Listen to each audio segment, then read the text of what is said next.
নমস্কার, সবাই কেমন আছেন? আরপি ফ্যামিলি কুকিং এ আপনাদের সবাইকে স্বাগত জানাই।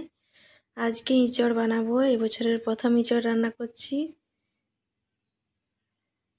ইঁচড়টা বেশ ভালোই টাটকা আছে, অনেক কষ বার হচ্ছে। ইঁচড় কাটতে যেহেতু অনেক কষ্ট লাগে, ইঁচড় রান্না করতে গেলে আগে ভাবতে হয় যে ইঁচড়টা কাটবো, তার একটা সময় চাই। হাতে ভালো করে তেল মেখে নিয়েছি, তেল মেখে কেটে নিলে কষ হাতে লাগবে না। একবার আঠা লাগলে আর ছাড়বে না হাত থেকে।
দিয়ে ইঁচড়টা সেদ্ধ করে নিয়েছি, এবার তুলে নেব। ইঁচড় আর আলু একসাথে সেদ্ধ করে নিয়েছি। এবার কড়াই গরম হয়ে গেছে, কড়াইয়ের মধ্যে দিয়ে দেবো সরষের তেল। ইঁচড়টা আমি আজ কড়াইতে সেদ্ধ করেছি, আপনারা চাইলে প্রেসার কুকারেও সেদ্ধ করে নিতে পারেন, তাহলে তাড়াতাড়ি হয়ে যাবে। রান্নার সব মশলাও রেডি হয়ে গেছে, এবার রান্নাটা শুরু করব।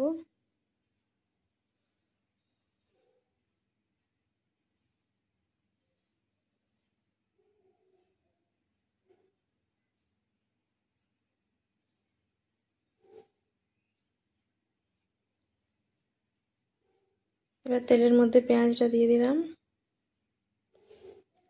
দুটো লঙ্কা দিয়ে দিলাম,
টমেটো দিয়ে দিয়েছি, স্বাদ মতো নুন, হলুদ আর বাটা মশলাটাও দিয়ে দিলাম। বাটা মশলার মধ্যে রয়েছে আদা, রসুন আর পেঁয়াজ, একসাথে বেটে নিয়েছিলাম।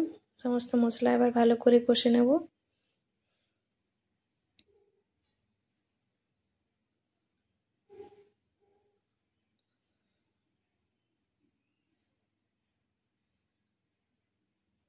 মশলাটা ভালো করে কষে নিলে ইঁচড়ের স্বাদটা একেবারে মাংসের মতো হয়।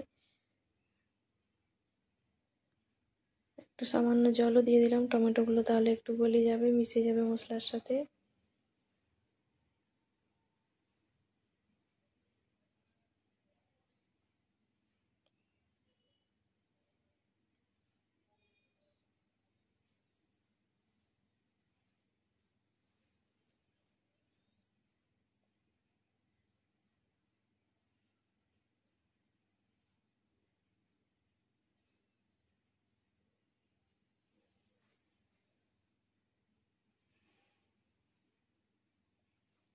ধনে গুঁড়ো জিরে গুঁড়োটাও দিয়ে দিয়েছি।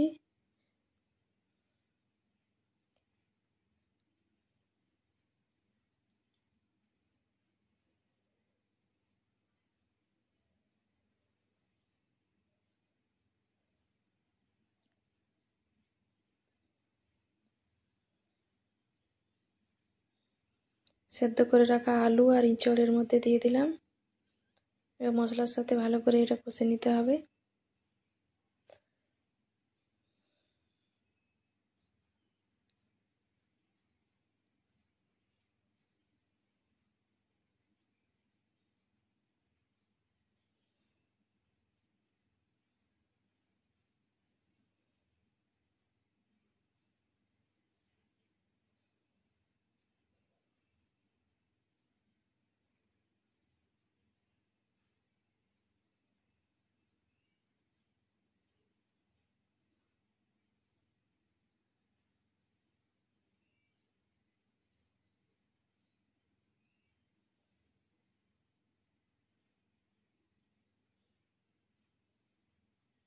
মশলা ভালো মতো কষে গেছে, দেখুন তেল ছাড়ছে, ইঁচড় আলু সব ভালো মতো মশলার সাথে কষা হয়ে গেছে। এবার এর মধ্যে দিয়ে দেব জল।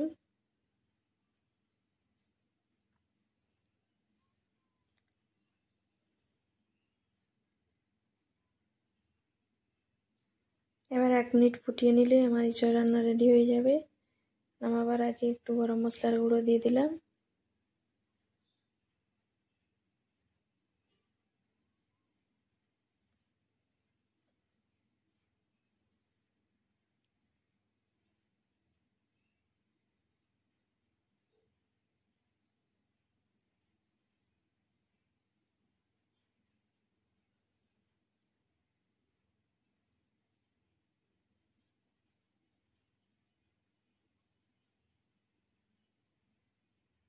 ঠান্ডা হয়ে গেলে ইঁচড়ে অনেকটা জল টেনে নেয়, একটু গ্রেভি গ্রেভি নামাবো, তাহলে ঠান্ডা হওয়ার পর একটু মাখা মাখা থাকবে। এই দেখুন ইঁচড় রান্নাটা আমার হয়ে গেছে। আজকের ভিডিওটা এই পর্যন্তই।